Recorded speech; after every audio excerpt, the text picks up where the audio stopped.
Trucker Dump for October 15th, 2009, episode 29, Meeting Myself. Welcome to Trucker Dump, where you'll get one driver's insights and sometimes humorous views of truck driving and the trucking industry, and pretty much anything else he feels like dumping on you. This podcast is brought to you by AboutTruckDriving.com. Resources to help you understand the world of truck driving through the use of stories and a pathetic attempt at humor. Hey there, Todd McCann here. I've been waiting for this post for a long time. Why? Well, because it's the 29th episode. That's why. You may be noticing my odd pronunciation there. Let me tell you a quick story. When I was a kid, my mom and dad took me to one of those big Christian revival meetings. I only remember one thing about it. I recall walking into the vast seating area and looking down on the stage and the thousands of people there. That's when she said it. My little sister, Angie, said, "Wow, there must be 29 people here." And she said it just like that. Obviously, she was still young enough to not know the difference between 29 and thousands. For all I know, that was the biggest number she knew. Still, Tim and I wouldn't be true big brothers unless we never let her forget about it. And we've held up our end of the bargain. To this day, everything is 29. Wow, there must be 29 candies in that box. Hey, Angie, look, it's the 29th of May. The other day I texted the message.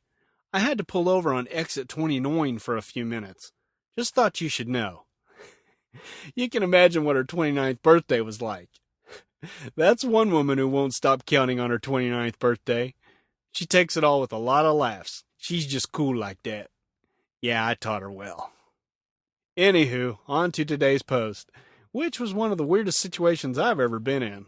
Well, except for maybe my next post. That was weirder for sure. But let's not get ahead of ourselves. This one was called Meeting Myself. I just had a strange encounter in the peanut butter aisle. No, I didn't decide that mustard should replace my beloved strawberry preserves. Although that does give me a devious plan. I think I'll try to get one of my nephews to eat a peanut butter and mustard sandwich. Maybe I'll throw in some cash to sweeten the pot. Anyway, what really happened was that I ran into myself from 2 years ago. I was listening to some tunes on my iPhone when a guy walked up and started talking to me. I really hate that, but I hit pause anyway. He was asking me if peanut butter ever went bad. Truthfully, I told him that peanut butter doesn't last long enough around me to know the answer to that particular question. He laughed, saying that he had found a half-eaten jar under the bunk in his truck. I said, "Well, I sure know the feeling of losing stuff in my truck." He raised his eyes in surprise and said, "You drive a truck?" I just love it when people can't believe I'm a trucker. So, there's similarity number one. As is typical in trucker conversation, the next question was, "Who do you drive for?" Well, I never reveal my employer on the web, but I have no problem doing so face to face. No, we didn't drive for the same company, but the two companies' names were so similar that we had to laugh about it. Similarity number two. He went on to comment on my lack of a belly, very anti-truckerish, and said he was just starting to work on making his disappear. He told me he was an ex-Marine and expressed how disgusted he was with himself for getting out of shape. Now, it would have been really cool if I had been in the Marines too, but I wasn't even in the ROTC, let alone the real gun-toting deal. Anyway, I congratulated him on his decision, and he began to show me the food he was buying and telling me how he tries to eat in the truck as much as possible. I agreed that was the way to go. The evil overlord and I figured that out years ago. As he said, "They serve too much food at truck stops." So there's similarity number three. We both try to eat as healthy as possible and stay away from fast food and truck stop restaurants. And believe me, that's strange in the trucking industry. Similarity number 4 came when he asked if I worked out to stay in shape. I told him that I had a couple of years ago when the evil overlord had quit trucking and I was running solo. He said he had just bought a set of dumbbells that he was going to use when he was away from home. I went on to tell him how he needs to find a way to work out inside the truck if at all possible. When he looked at me skeptically, I told him that it could be done and proceeded to tell him how to position himself to do certain exercises. I went on to explain that if he tried to do his workouts in the truck stop parking lot, He'd have constant interruptions from truckers who wanted to talk his leg off. On that subject, why can't anyone ever talk your beer gut off? Why is it always a leg or an ear? Anywho, he thanked me for the tip and admitted that I was right about that. We're men, for Pete's sake. We can't be expected to count reps and carry on a conversation at the same time. Similarity number 5 was realized as I was preparing to leave. I wished him luck, and he said, "God'll help me stick to it." "He certainly will," I said. 2 or 3 years ago, I had decided that I should give God a little more respect than I had in the past. I started to read my Bible and pray every morning, and I started listening to some Christian podcasts. I told him this, and he said he had strayed too, and he was trying to get back into the habit of opening his Bible every day. He decided that the first step was unburying his Bible so he'd remember. Good call, man. So this 5th similarity caused the 6th. He said he was trying to quit cussing. I laughed and said, "This is getting weird." I told him that I had quit cussing a couple of years ago when I started reading the Bible again. He laughed and said, "Man, it's so hard when you're out here with all these truckers." I assured him that he could do it. I also made sure he knew that I fall back into my potty mouth self every now and then, especially when I'd like to nudge some four-wheeler into the ditch for being a moron. I thought it might help him when he caught himself slipping. You know, for some strange reason, when you start reading the Bible, you realize that your mouth could use a whole case of palm olive dumped into it. God's weird like that.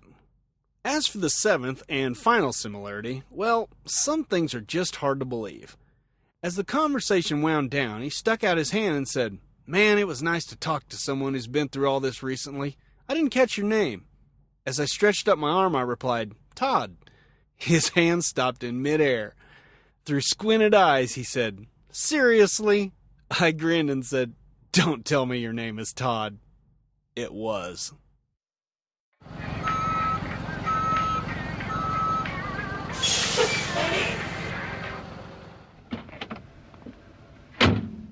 Hey, yo, bud, where do you want this load of feedback? Well, looks like we got a tiny little load of feedback this time.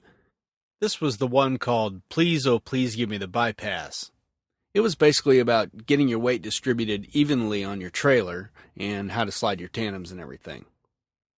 First off, Truck Driver News says, "Todd, great post. This is something I have not had to deal with, and when I did have to deal with it, never really understood it. I pulled dumps, tankers, and flatbed. Never had sliding tandems to have to mess with it. This post explains it and makes it sound so simple. Keep it up."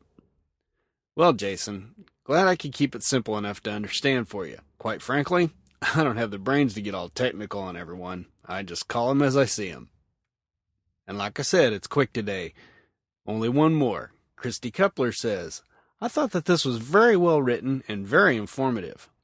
The one thing that I always get confused on is which way to slide my tandems. Do I slide them forward toward the trouble or back further if I'm heavy on the drive axles?" Well, Christy, thanks for the comment and the question. If you're heavy on your drive tires, you want to slide your trailer tires forward towards the tractor. Think of it this way.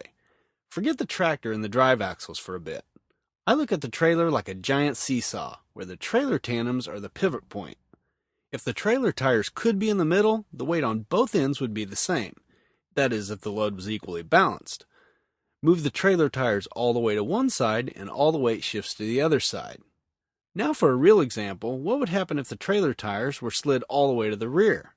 That's right, all the weight would shift to the nose, putting more weight on the drive tires.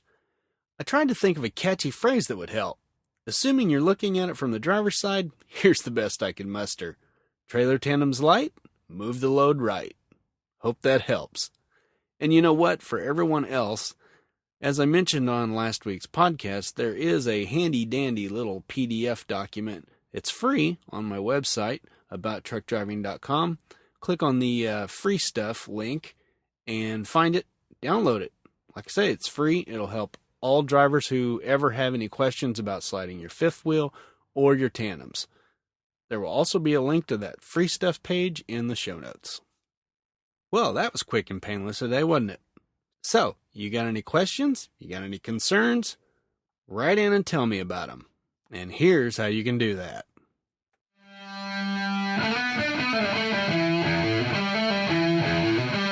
See? Kind of creepy, huh? Have you ever had something weird like that happen?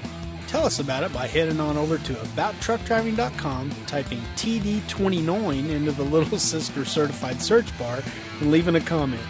You know, I just love getting comments from you folks. It happens at least once a year. So where else can you reach me? Well, how about slingshotting an email to me at truckerdump@gmail.com or giving me a shout on Twitter at twitter.com/Todd McCann. That's 2 D's, 2 C's, and 2 N's.